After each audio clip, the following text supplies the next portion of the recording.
The closer you examine these moments, the harder it becomes to deny that Bruce Lee was superhuman.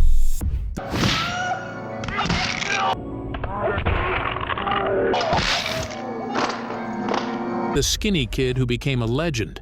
His feet, size 7.5, looked almost delicate. They didn't seem capable of generating the explosive force that would one day send 200-pound men stumbling backward or heavy bags swinging like wrecking balls. To understand how this scrawny teenager became Bruce Lee, the man who could strike faster than film could capture, who could perform 2-finger push-ups and had everyone convinced he had superhuman strength, we need to go back to the beginning. Back to the streets of Hong Kong, where Li Junfan entered the world on November 27, 1940, in the Year of the Dragon. He arrived in San Francisco's Chinatown Hospital while his father toured with a Cantonese opera company. Bruce spent his childhood in Hong Kong bouncing between two worlds. His mother, Grace, came from one of the city's richest families, the kind who had servants and summer homes.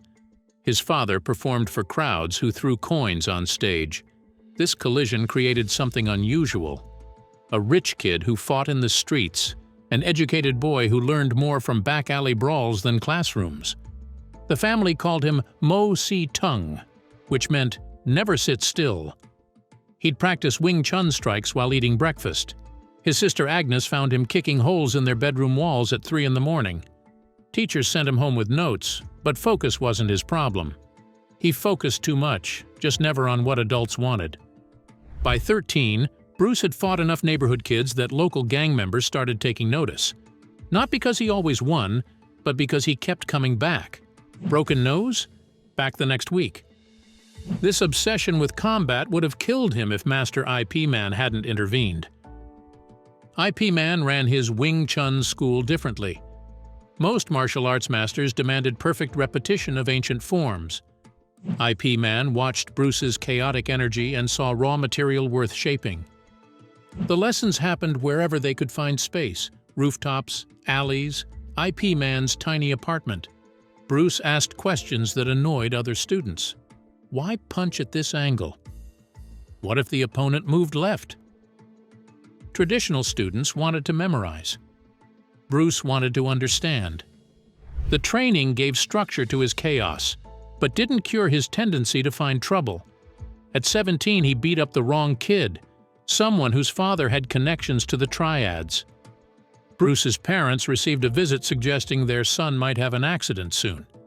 They stuffed $100 in his pocket, bought him a third-class ticket on a steamship, and told him not to come back until things cooled down. The fight that changed everything. Wong Jackman arrived at Bruce Lee's Oakland school wearing traditional kung fu robes and carrying a written challenge. The document, signed by elders from San Francisco's Chinatown martial arts community, contained an ultimatum that sounds ridiculous today but was deadly serious in 1964. Stop teaching kung fu to non-Chinese students or fight their chosen champion. Bruce read it, laughed, and told Wong to warm up. The politics behind this fight stretched back centuries. Traditional Chinese masters believed martial arts secrets belonged exclusively to Chinese people. Teaching white students wasn't just breaking tradition. It was betrayal. Bruce had been teaching anyone who could pay his $20 monthly fee: college kids, housewives, black students from Oakland, hippies from Berkeley. The old masters saw this as selling out their heritage. Bruce saw it as paying rent. What happened next depends on who tells the story. Linda Lee says the fight lasted 3 minutes and ended with Wong running around the room trying to escape while Bruce chased him. Wong claimed it went 20 minutes and ended in a draw. Bruce's students backed Linda's version, but everyone agreed on one detail that mattered more than who won. Bruce couldn't finish it quickly. The fight started with both men circling, testing distance with quick jabs. Bruce expected Wong to fight like a traditionalist, all straight lines and classical stances. Instead, Wong kept backing up, forcing Bruce to chase him around the small room. Every time Bruce closed the distance, Wong would pivot and reset. This wasn't cowardice. It was a strategy. Wong knew Bruce's Wing Chun worked best at close range, so he stayed far away. 3 minutes of chasing someone around a room doesn't sound exhausting until you try it. Bruce threw dozens of punches, most hitting air or grazing Wong's constantly moving body. His traditional Wing Chun footwork fell apart when the opponent refused to engage. By the time Bruce finally cornered Wong and landed enough solid hits to end it, his lungs burned and his legs shook. That night, Bruce sat with Linda in their small apartment above the school and said something that changed everything. "I'm done with classical martial arts. Not done training or fighting, but done pretending ancient techniques still worked in modern combat." He'd won the fight but lost faith in everything IP Man taught him. Building the perfect fighting machine, Jeet Kune Do. His garage looked like a library had crashed into a gym. Books stacked to the ceiling, anatomy textbooks next to Buddhist philosophy, bodybuilding magazines over combat manuals. By 1965, he owned over 2,500 books. The transformation started with two men. James Yim Lee was a welder who'd been lifting weights since the 40s. Alan Joe was the first Chinese-American bodybuilding champion. Bruce started showing up at dawn asking questions while they bench-pressed. Traditional martial artists trained in techniques. Bruce trained attributes. A traditional fighter might practice a punch 10,000 times until it looked perfect. Bruce identified what made punches powerful, then built that quality. Speed came from fast twitch muscle fibers. Power came from connecting the whole body. Monday, weights, never more than 8 reps. Tuesday, running. Wednesday, flexibility. Thursday, different muscles. Friday, heavy bag work. Saturday, sparring. Sunday, supposedly rest, but Linda would find him doing fingertip push-ups. Progressive overload became his religion. Every workout had to be harder than the last. He kept detailed notebooks. By 1967, he'd compressed his training to 30-minute sessions so intense that observers got tired watching. He carried spring-loaded grippers everywhere. Students remembered him casually bending bottle caps with his thumb while explaining techniques. Bruce studied fighting like an engineer studies bridges. He threw away Wing Chun's rigid stances and borrowed the boxer's footwork. He stole the fencer's understanding of distance. Every fighting system had something useful buried under traditions. One afternoon in 1967, Bruce walked into his school carrying 20 years of certificates and belts. His students watched him dump everything in a trash can and light it on fire. No more classical mess. He called it Jeet Kune Do. 3 principles replaced 10,000 techniques. Simplicity, 1 movement instead of 2. Directness, the shortest distance to your target. Freedom, becoming water that could crash like a wave or flow around obstacles. Traditional masters sent champions to challenge him. Each one left confused and bruised. Bruce was building a science of combat, testing every technique against resistance, keeping only what survived reality. Bruce's students were winning street fights after 6 months.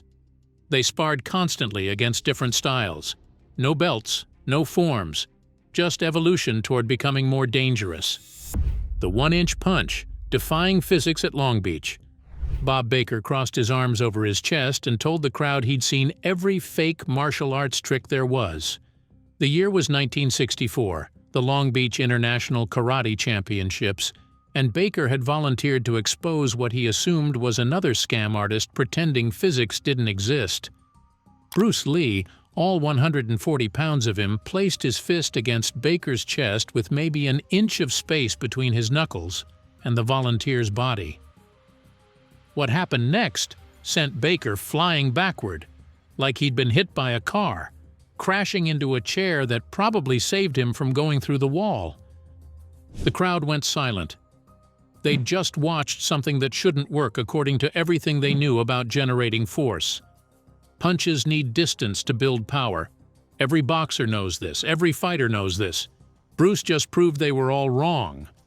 Years later, Stanford University biomechanics researcher Jessica Rose would spend months analyzing the footage, running calculations that kept coming out impossible.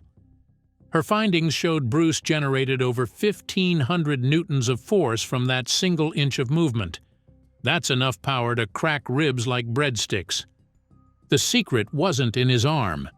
The power started in his back foot, pressed against the floor like he was trying to push the earth itself.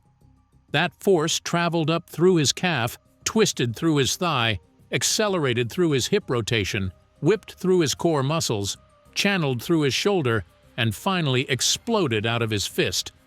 Every muscle fired in perfect sequence, each one adding its power to the wave traveling up his body. The final snap of his wrist at the moment of impact multiplied everything like cracking a whip. Bruce spent 15 years learning to fire every muscle in this exact sequence. Not approximately right, but perfect to the millisecond. Traditional martial artists generate maybe 30% of their potential power because different muscle groups work against each other. Since 1964, hundreds of martial artists have tried to replicate this feat. They study the footage frame by frame. They practice the stance, the hip rotation, the weight transfer. Some manage to push people back a few feet. Nobody has matched the original. The difference isn't just technique or strength. It's the difference between knowing the notes of a song and being able to play it like Mozart. Invisible to cameras, the speed that broke Hollywood. William Bodine had directed over 300 films when he showed up to the Green Hornet set in 1966. He'd worked through the silent era, the talkies, and every advancement in film technology. Nothing prepared him for Bruce Lee throwing his first punch. The footage came back from the lab looking broken. Bruce appeared to stand perfectly still. Then suddenly the stuntman flew backward into a wall.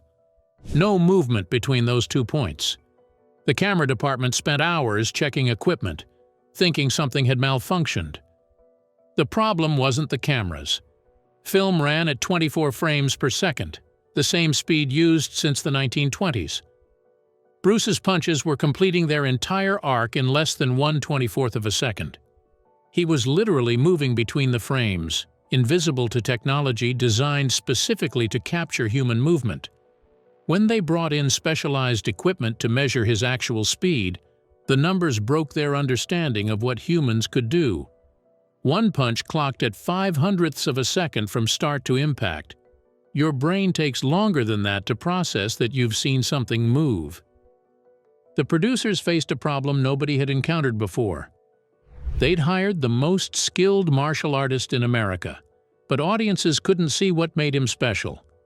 Television viewers would think the film was edited badly or that the stuntmen were taking dives. They had to ask Bruce to slow down, to deliberately move at half speed so the cameras could catch him. Every artificially slow punch went against 15 years of training designed to make him faster, more efficient, more invisible. Bruce found other ways to demonstrate this impossible speed. The coin trick became his favorite party demonstration. He'd place a dime in someone's open palm and stand 3 feet away. "Close your hand the instant you see me move," he'd say. The person would nod, confident. Bruce would twitch. They'd snap their hand shut, feeling the coin safe inside. Then they'd look down. The coin in their hand wasn't the dime Bruce had given them. It was a penny. The original dime was now in Bruce's hand. He'd crossed 3 feet, opened their hand, swapped the coins, and returned to his starting position faster than their brain could process movement had occurred. During one training session, Bruce told his student to block his punch. The student, an experienced fighter, watched carefully. Bruce threw what he called a light tap, barely any force behind it. The student ended up with a dislocated shoulder. Not from the impact, but from his own body's reaction, trying to block something moving too fast for his reflexes to properly respond to. His arm jerked so violently trying to intercept the invisible punch that it popped out of its socket. When Bruce finally made his own films, he solved the camera problem by shooting fight scenes at 32 frames per second, then playing them back at 24. This 8-frame difference made his movements visible while preserving their superhuman quality. That's why fight scenes in Enter the Dragon look different from every martial arts movie before it. Iron fingers and superhuman conditioning. Bruce Lee could support his entire body weight on 2 fingers while having a philosophical conversation about Taoism. not for a photo opportunity or a quick demonstration. He'd pump out 200 fingertip push-ups while explaining the difference between classical and modern training methods to whoever was watching. Each finger supported roughly 40 pounds of dynamic, shifting weight with every rep. His breathing stayed normal. His voice never wavered. This was his warm-up. The journey to those iron fingers started with a bucket of sand in his backyard. Every morning at 5 a.m., Bruce would drive his fingertips into the sand 500 times. Not punches, but deliberate strikes designed to condition every part of his fingers. After 6 months, when sand felt like nothing, he switched to gravel. The sharp edges tore his skin daily. Blood mixed with stones. Most people would have permanent nerve damage. Bruce developed fingertips that could feel a pulse through clothing while being hard enough to shatter wood. The progression continued. After gravel came steel pellets, small ball bearings that rolled away from impact unless you hit perfectly straight. 500 strikes every morning before breakfast. His fingers transformed into something that didn't match any medical textbook. When doctors examined him, they found bone density that was literally off their measurement charts. His tendons had thickened like steel cables. The attachment points where muscles connected to bones had actually restructured themselves to handle forces that would tear normal tissue apart. In 1969, Bruce stood before a crowd holding an inch-thick oak board. No wind-up, no dramatic preparation. He simply placed his fingertips against the wood and drove them through like pushing through paper. The sound wasn't the crack everyone expected, but something closer to tearing fabric. The board split perfectly down the middle. Those watching assumed it was pre-cut or somehow weakened. Then Bruce let volunteers bring their own boards. Same result every time. The nunchaku mastery showed another side of his conditioning. Dan Inosanto brought Bruce the weapon in 1964, 2 sticks connected by a chain. Bruce laughed and called it a toy. The first time he tried to swing them, he cracked himself in the skull hard enough to draw blood. 3 months later, he was playing ping pong with them, never missing a return, discussing philosophy between volleys. But Bruce's most incredible conditioning feat might have been his sandbag training. He had a 300-pound heavy bag that most fighters couldn't even move with their strongest kicks. Bruce would launch it with a side kick, making it swing up parallel to the ground. The chain holding it would go completely slack from the force. Then he'd kick it again on the backswing, sending it flying in the opposite direction. He could keep this rhythm going for minutes, each kick delivered with the force of a car crash, his breathing controlled, like he was taking a casual walk. Real fights that proved the legend. Yoichi Nakachi wasn't some strip mall karate teacher. 3rd-degree black belt in both karate and judo, founder of his own fighting system called Shinpu-ren. The kind of fighter who'd survived real violence on Japanese streets where losing meant the hospital or worse. When he opened his Seattle dojo in 1959, legitimate fighters spoke his name with respect.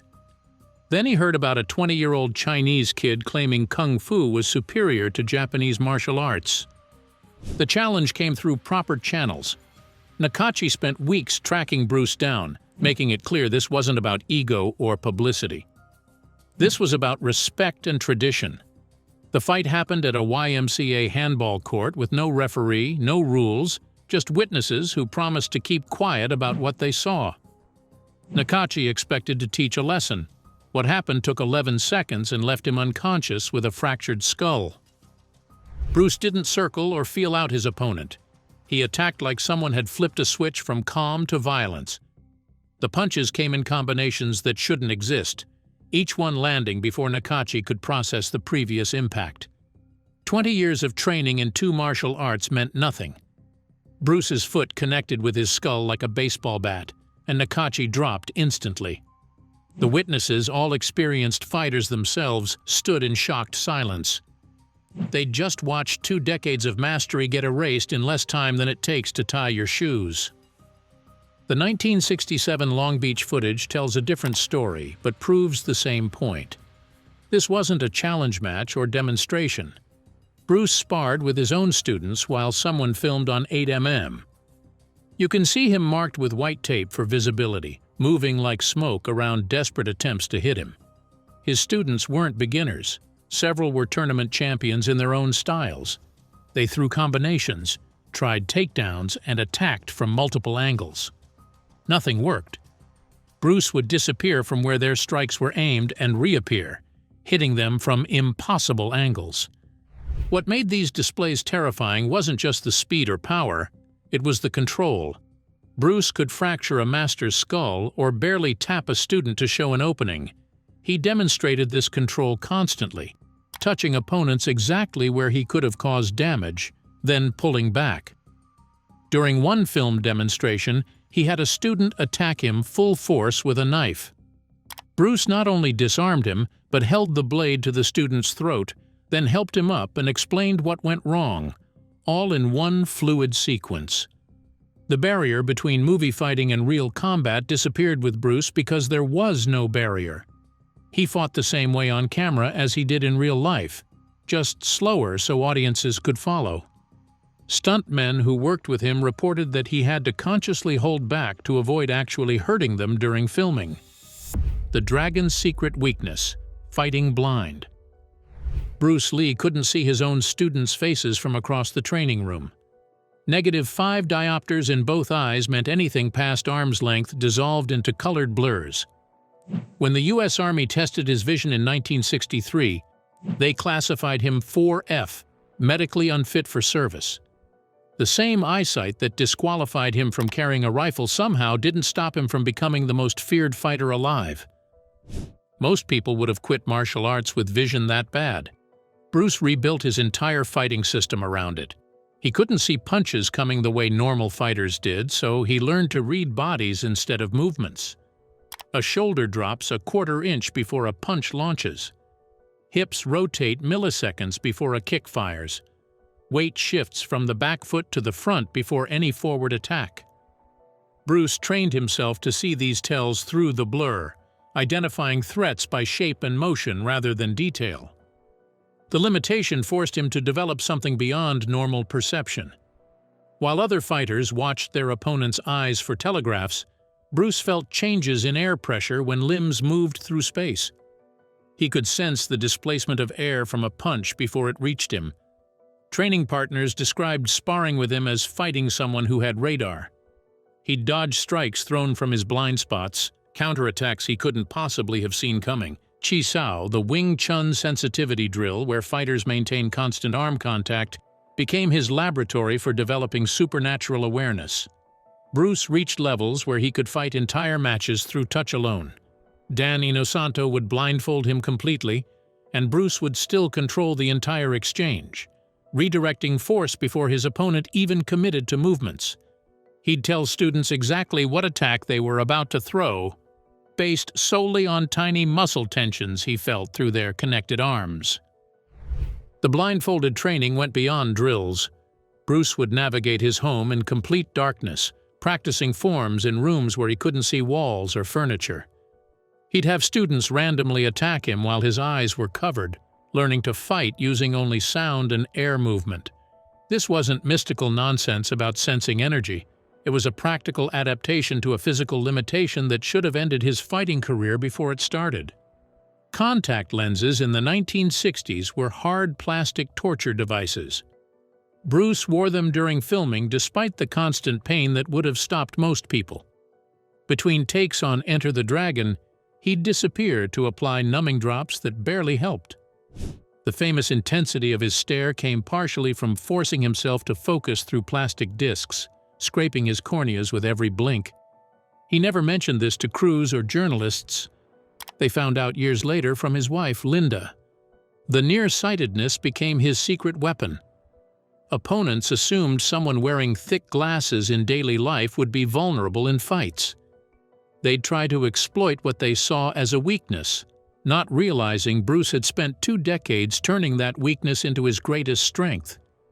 He didn't need to see clearly when he could feel violence coming through a dozen other senses most fighters never developed. The cultural revolution that never ended.